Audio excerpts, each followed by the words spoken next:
Hi guys, welcome back to our final presentation in our revision exercises.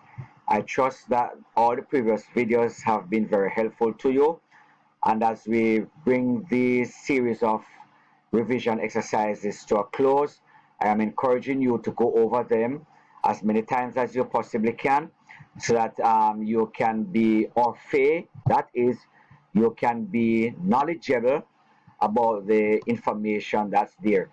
I don't know, well, I know, but you don't know what information will be coming on your exam. And so it is important that you spend quality time in these revision.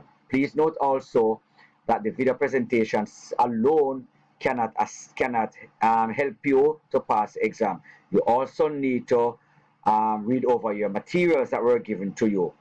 So in the context of the sorry about that, in the context of the topic on hazards and disasters, those presentations alone can't help you. You have to read your handout. And in this context that we're looking at now, climate change, you have to read your notes. Remember, you have to read your notes. All right. In this presentation, we are going to be focusing on two areas. We're going to be looking at the impact of climate change on the environment, and we are going to also look at strategies that we as humans can take to help limit um, the effect of climate change. In other words, what can we do that can help to limit our contribution to the to climate change. We may not be able to can do much, but as old time people used to say, every little make a muckle, and one cocoa, full basket. And if every human being, every ordinary human being plays his or her part, then we can do our part in minimizing the effect of climate change. All right? So let's begin. The impact of climate change on the environment.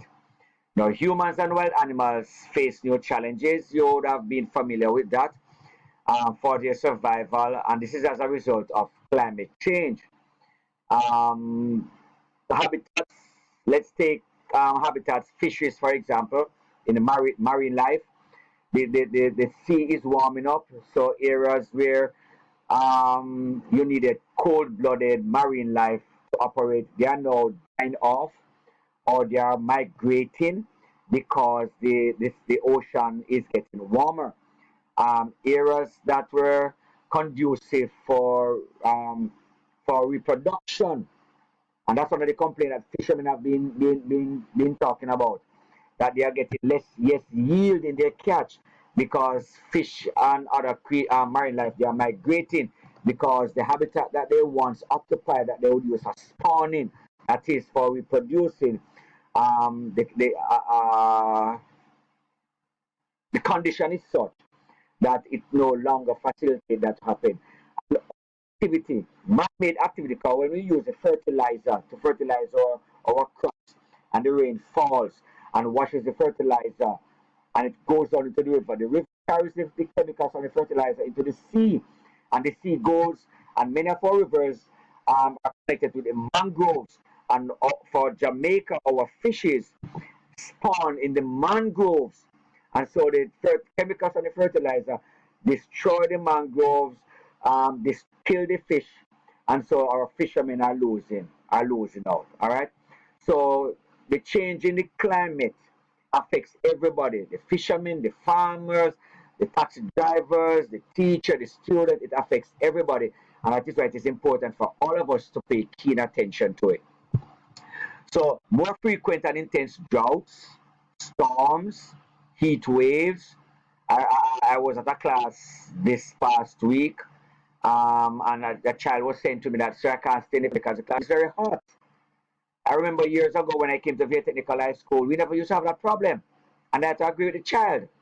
But that's again as a result of climate change. Okay, rising sea levels, glaciers are melting.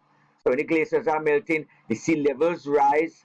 Um, the salt content in the sea. Be careful now. The salt content in the sea, it drops, so the water becomes fresher. The saltwater fish can't survive. They are dying off. They are struggling to survive because the pH content in the water, the chemical composition of the sea is changing, and they can't survive with this change in chemical composition. And the oceans are warming up, and these are a direct impact on animals, destroy plants, the places where they live, creates havoc on people's livelihood and the communities. Okay, there's a section out by Helsha. Is it Helsha? No, it's not Helsha. It's a place that they call Back Road, where you have some fisher folks in St. Catherine. You come off the port, going in the Portmore section there, where there's a section where the fishing village out there is being eroded. The sea is eternal. And what's the cause of that? Because the ocean is rising, the sea is rising. So it is claim some of the buildings that are there, right? And take over some of the coastal area that is there. So it is affecting everybody. So what are some of the impacts that climate change now has on our environment? One, rising temperature. Global temperatures are rising. We all feel that every day, which leads to melting glacier. So that it gets hotter, the glaciers, that's the ice in the mountains, in the temperate and the polar region, right? The ice is melting. Sea level, because the ice is melting, it runs off into the sea. Sea level rise, right? And then you have ocean acidification. Ocean acidification is as a result of, for example, fertilizer being washed down. The chemicals of the fertilizer being washed down. So the sea become more acidic, right? So some areas are becoming more acidic.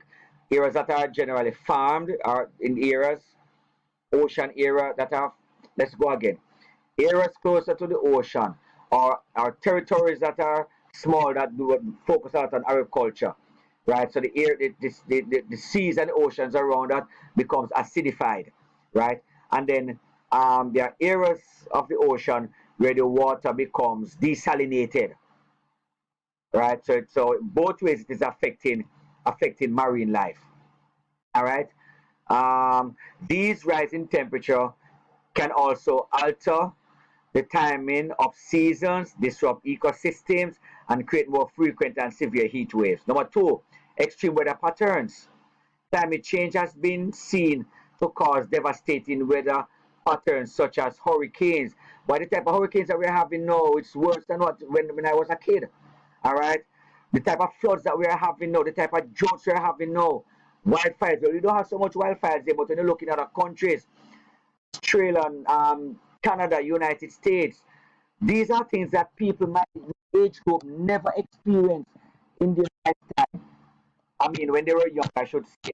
But they're experiencing that now, right? And it's all because of the rising temperature due to climate change, global warming.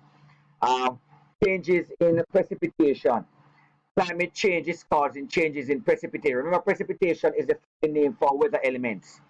So whether it is rain or sunshine or warmth or coldness or whatever, right? Climate change is causing drastic changes in this precipitation around the world.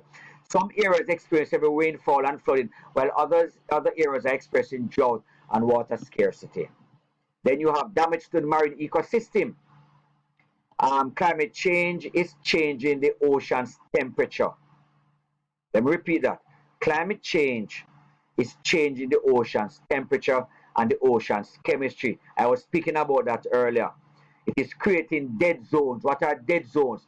Dead zones are part of the areas in the ocean where nothing lives. Plants that once grew there, they have all died out. One of the things that one of the some areas that's becoming dead zone are coral reefs, right? Nothing can grow there anymore because of the rise in global temperature, right? Which is damaging the ecosystem. You have coral bleaching. You have the altering of the food chain. What do I mean by that? It means that the food chain has to do with how animals survive, how animals eat. So one small animal will eat a smaller one, and a bigger one, and that will eat that one, another will eat that one. So the sharks are to be the at the head of the food chains in the ocean, But when you have those below the sharks dying out, what is the shark going to feed on? The shark is going to also, it will survive, will turn on you, will turn on me, because we will now become the source of food. The same thing happens on land, but we are focusing on marine ecosystem. All right. So this can result in a loss of fisheries and coral reefs, which are essential habitats for marine life. Then you have biodiversity loss. Climate change has caused the extinction of numerous plants and animal species, leading to a loss of biodiversity. Bio means life, animal life, whether it is in the ocean or on the land. So bio refers to life. Diversity means the different types of life. So when we talk about biodiversity life loss, we are talking about the loss of different life forms. Okay, this has a significant impact to ecosystems. Eco has to do with ecology, the environment, and system has to do with all the various environmental conditions come together as a whole to create one unit. All right. So all that we are talking about will have an impact on the ecosystems. Human beings will be affected because of these loss. And the final one is agricultural impacts.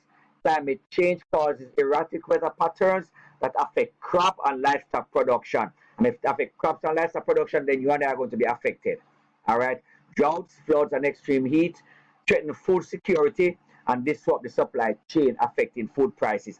And that's why food price. One of the reasons why food prices rise, because the climatic change affect the weather condition. The weather condition causes a shortage of food, so the price going to go up, which means that you and I are going to have to pay more money for that. My time is running out, so I'm going to stop this video right here. Do I have time to? No, I'm going to stop this video right here. So, and I'm going to create one last one, and that is to focus on strategies put in place to mitigate or limit climate change, because I don't want to rush this one. I want us to go through it and understand it properly. So thank you for watching. Study hard and have a great day.